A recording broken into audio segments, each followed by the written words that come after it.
Kas sa tahad saada operaatoriks? Ma arvan küll, jah. Et tundub siuke huvitav amet. Aga mida sa sellele filmile juurde annad?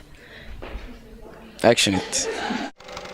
Kas tänane päev oli kuidagi saaremaine või tegelesite lihtsalt tavaliste noortega?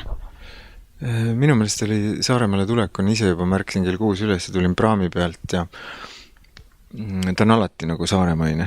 Et mulle hästi see saare keel ja selline saare olemine väga meeldib. Ja ma ei oskagi öelda, kas ta oli nüüd ekstra saaremaine. Ma arvan küll, jah. Mis sa neile täna juurde suutsid anda enda meelest?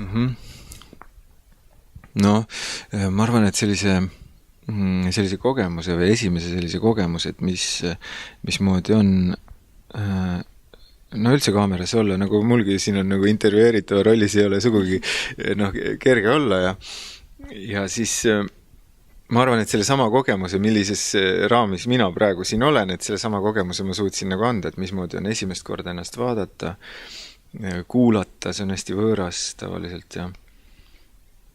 ja mulle tundus, et need noored väga palju õppisid küll. Kas nad sulle ise midagi vastu andsid?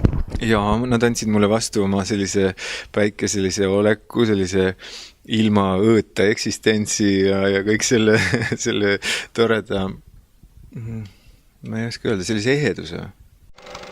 Kas sa ennast oled näinud kinolinal?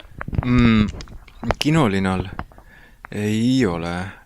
Minu meelest küll, olen televiisoris olen näinud. Ja kuskil, aga väga... On väga hirmus? On küll, alguses olen isegi raadiohäält kuulnud endal ja on väga õudne. See alguses minul võttis küll aasta ja pärast, kui sa hakkad seda rohkem tegema, siis sa arvad ära, aga et osad näitlejad näiteks ei vaata üldse oma musta materjali, nad ei tahagi näha seda, see on niivõrd õudne. Kas sa nägid täna ka palju talente?